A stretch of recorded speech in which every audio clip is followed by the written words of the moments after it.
The night Emma arrived at our home, she was more than a pet. She was a presence.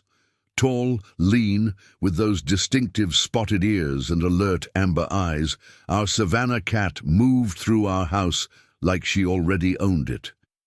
We'd adopted her at 3 years old from a rescue, and within days she'd become inseparable from our 6-year-old daughter, Lily. But on that ordinary Tuesday evening in March, Emma did something that would change everything we thought we knew about instinct, protection, and the invisible threats hiding in plain sight. My wife Sarah had tucked Lily into bed at 8 o'clock, as we always did. The routine was sacred. 2 stories, a glass of water, good-night kisses. Emma had curled up at the foot of Lily's bed, purring softly. We assumed it would be a normal night. We were wrong. Within 20 minutes, Emma began pacing, then crying, then jumping on Lily's chest, refusing to let her close her eyes. What started as an annoyance became urgent. What we discovered in the next hour would shake us to our core and prove that sometimes love has a language we're only beginning to understand. This is the story of how a cat's instinct saved our daughter's life, and how we learned to listen when the ones we love refuse to be silent.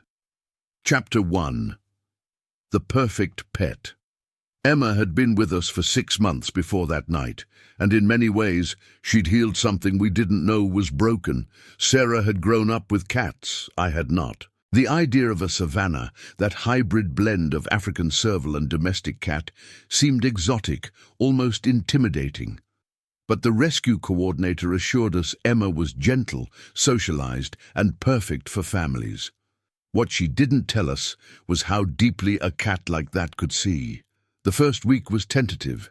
Emma explored every corner of our house with methodical precision, her long legs carrying her across furniture and windowsills like she was surveying territory. Lily watched from the couch, fascinated but cautious. I remember thinking, this will take time. But on day 8, something shifted. Emma approached Lily during breakfast, jumped onto the chair beside her, and simply sat, not demanding, not aloof, present. Lily reached out slowly, and Emma pressed her forehead against her small palm. Sarah's eyes got wet. Mine did too. By December, they were inseparable. Lily would fall asleep with Emma draped across her pillow. Emma would wait by Lily's classroom door when Sarah picked her up from school. They developed a language of their own, a specific meow that meant play, a slow blink that meant, I love you. A particular way Emma would tap Lily's arm when she wanted her attention. It was the kind of bond you read about in stories, the kind you hope for but rarely expect to witness in your own home. That Tuesday in March, I was in my office reviewing spreadsheets when Sarah appeared in the doorway. Em's being weird, she said. I didn't look up immediately. Weird how? Sarah paused. She won't let Lily sleep. She keeps jumping on her, crying. I glanced at my watch, 8:27 p.m. Maybe she's just playing. But even as I said it, I could hear something in Sarah's voice I didn't recognize. Concern, yes, but also something sharper. Uncertainty. Can you come check? I saved my work and headed upstairs, already forming a dozen rational explanations in my head. None of them would prepare me for what I found. Chapter 2. The Refusal. Lily's bedroom door was open, and I could hear Emma before I saw her, a sound I'd never heard from her before. Not quite a yowl, not quite a cry. Something primal, urgent. I stepped inside and found Emma perched on Lily's chest, her body rigid, her ears flattened slightly. Lily lay beneath her, eyes wide, bewildered. Daddy, Em won't let me sleep, she said, her voice small and confused. Hey girl, I said, approaching the bed with the calm voice you use around anxious animals. What's wrong?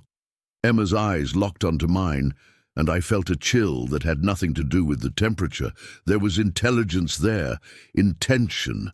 She wasn't playing, she wasn't being difficult, she was communicating something, and every muscle in her body was screaming that it mattered. I tried to gently move her.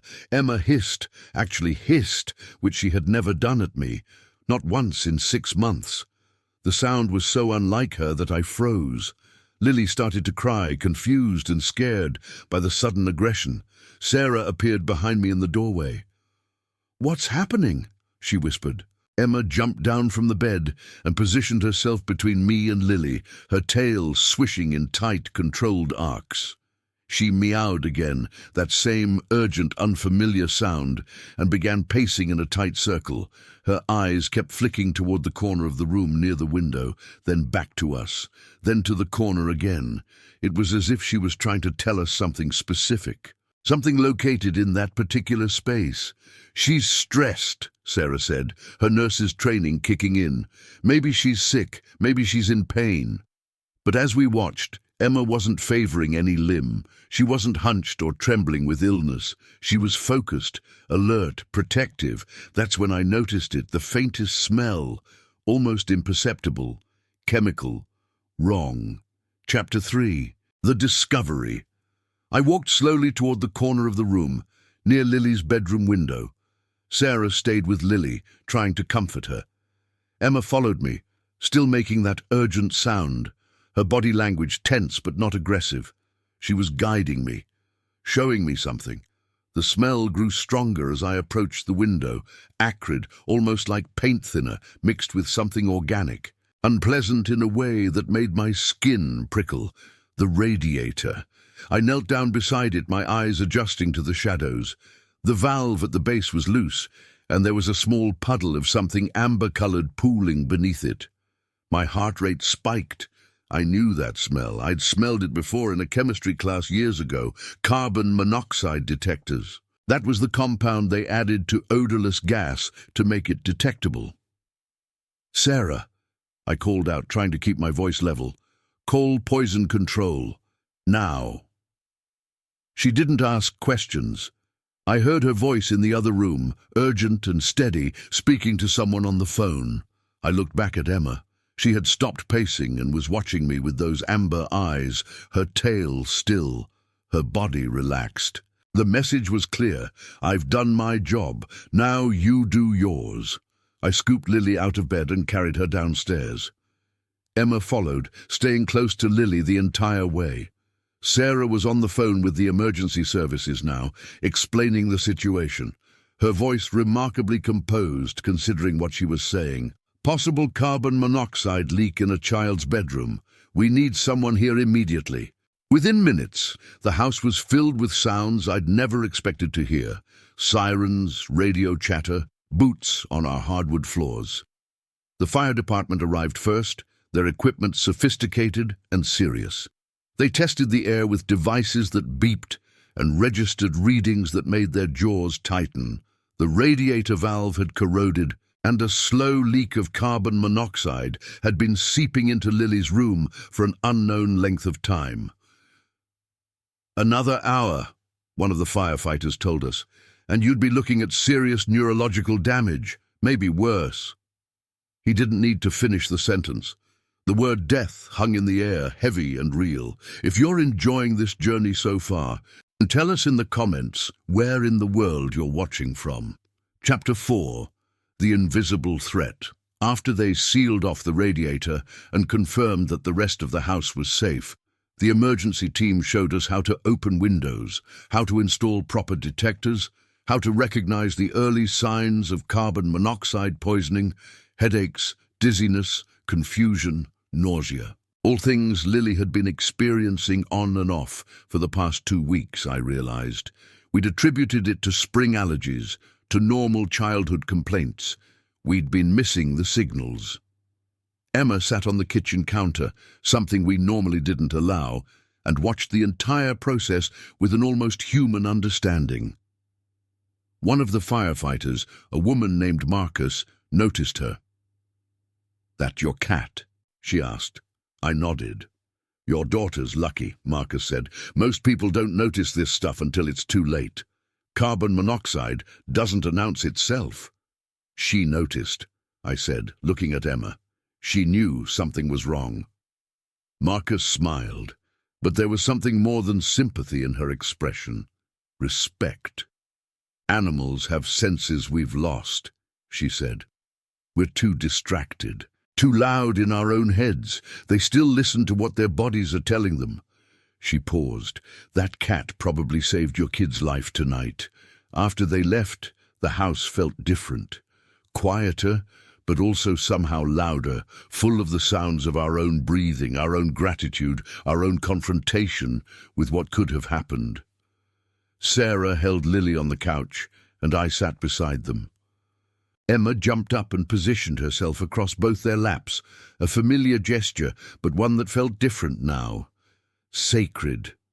Earned. Lily fell asleep within minutes, exhausted from the fear and the adrenaline. Sarah didn't move. Neither did I. We sat there in the dark, listening to the wind move through the open windows, listening to Emma purr, a sound so normal and yet so profound, and I realized that we'd almost missed it. We'd almost dismissed her urgency as strange behavior, as a phase, as something to be managed rather than understood. Chapter 5. What we almost lost. The days following the discovery were strange. The house felt both safer and more fragile. We'd had new heating installed, every radiator inspected, every valve replaced. Our carbon monoxide detectors glowed softly in each room, small sentries we'd previously ignored. But the real shift happened inside us. Sarah started researching animal cognition and sensory perception. I caught her at 3 a.m, reading scientific papers about how cats process environmental changes, how their hearing extends into frequencies humans can't perceive, how their olfactory systems are exponentially more sophisticated than ours. "I want to understand what she sensed," Sarah said quietly. "Not just that she sensed it, but how." Lily, too, had changed. She was more attuned to Emma now, more observant. She'd always loved the cat, but now there was an element of trust that went beyond affection. Emma had quite literally saved her life, and on some level, the level that exists beyond language, in the realm of pure survival, Lily understood that. I kept thinking about what Marcus had said. Animals have senses we've lost. We live in a world of constant stimulation, screens, notifications, voices, music, the endless hum of our own anxieties and responsibilities. We've trained ourselves not to listen to the subtle language of our bodies, our intuition, the warnings that come not from logic, but from something deeper. And we've forgotten how to listen when another living being is trying to tell us something important. Emma didn't demand much. She didn't ask us to change our lives, but she had asked us to pay attention. And in that moment, when she refused to let Lily sleep, when she positioned herself as a barrier between her and the invisible threat in the corner, she'd given us a gift we'd never fully repay. She'd given us more time, more mornings, more stories to read together, more chances to say, "I love you." Chapter 6. Recognition. 2 weeks after the incident, our local news ran a story about us. Pet saves family from carbon monoxide poisoning. The reporter was kind and respectful, focusing not on the dramatic elements, but on the simple fact of Emma's refusal to behave normally, her insistence on being heard. The story went viral in our community. People reached out, sharing their own stories of animals behaving strangely, animals somehow knowing when something was wrong. We received messages from around the world, a woman in Australia whose dog had alerted her to a gas leak, a man in Norway whose cat had become inexplicably anxious before an earthquake, a family in Brazil whose parrot had repeated a sound that turned out to be the pattern of a child's irregular heartbeat that no one had noticed. Stories of instinct, stories of love expressed as protection, stories of the invisible conversation that happens between species when one is truly listening. Emma became something of a minor celebrity. Local animal sanctuaries asked if they could feature her story. A veterinary school reached out about doing a case study, but what struck me most was how she remained unchanged. She didn't perform for the cameras or seek out attention. She simply continued being Emma, present, attentive, devoted to Lily with a consistency that made words seem inadequate. If this story has you hooked, hit-like, it helps us share more real stories of animal instinct and hope. One evening, I sat in my office with Lily, showing her the messages we'd received. "Emma's famous," I said. She smiled, but then her expression became more serious. "But she doesn't know she's famous, does she?" she asked. "She just knew I needed help." I pulled her close. "That's exactly right, sweetheart. That's exactly right." Chapter 7. The Quiet After. As the weeks passed and life settled into a new rhythm, I began to notice subtle shifts in how we moved through the world. We were slower, perhaps more attentive. Sarah started a journal, recording moments when Emma did seemingly small things, sitting by the front door 10 minutes before a visitor arrived, positioning herself between Lily and a stranger, refusing to eat from her bowl at exactly the moment a gas detector would later alert us to a minor malfunction in the kitchen. I don't believe Emma has supernatural powers. I don't think she can predict the future or read minds. But I do believe she operates with a level of sensory perception we're only beginning to understand. She exists in a more nuanced world than we do, where danger announces itself in 100 subtle ways. Chemical changes in the air, shifts in atmospheric pressure, the quality of light, the vibration of frequency. We'd simply never learned to translate her language. Lily started writing stories about Emma, not fictionalized accounts, but genuine reflections on what it felt like to be protected by something you love. "Em didn't have to save me," she wrote in one piece, "but she chose to. Every single moment she chooses to be with me. That's what love is. It's choosing to show up, even when it's hard." I read that sentence 3 times. My 6-year-old daughter had articulated something that took most people a lifetime to understand. The years would pass, and that moment would remain vivid in my memory, not because of the danger we'd narrowly escaped, but because of what it taught us about connection, about the bonds that transcend species and language. Emma had given us something precious, the knowledge that we were seen, that we were protected, that love sometimes announces itself not through words, but through refusal. Through the simple, stubborn insistence of a creature saying, "I will not let you sleep through this." Chapter 8. The New Normal. By summer, the incident had begun to fade from the immediate consciousness of our community. Though it remained woven into the fabric of our family story, the house was different, safer, optimized, but also somehow more aware. We'd learned to listen not just to Emma, but to each other. Dinner conversations became longer and more intentional.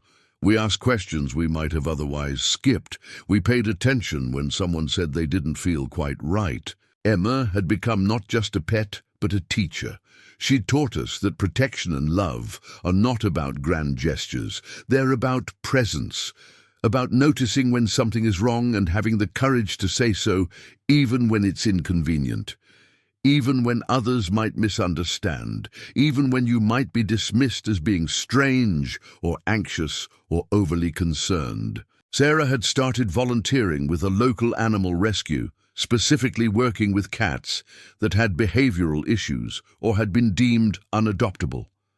She approached each one with new understanding, not as problems to be managed, but as beings with their own language, their own way of communicating needs and fears and love. Several of them had been rescued specifically because their owners misinterpreted their behavior as aggression or anxiety, when in fact they were trying to communicate something vital. Lily had developed a ritual of spending quiet time with Emma each evening, simply sitting together, reading or drawing. There were no demands, no expectations, just 2 living beings, comfortable in silence, connected by something that transcended species. Emma would rest her head on Lily's lap, and Lily would stroke her ears, and in those moments the whole world seemed to slow down. It was during one of these sessions that Lily asked me the question I'd been asking myself all along. Why do you think Emma knows things? I sat down beside them. Because she pays attention, I said.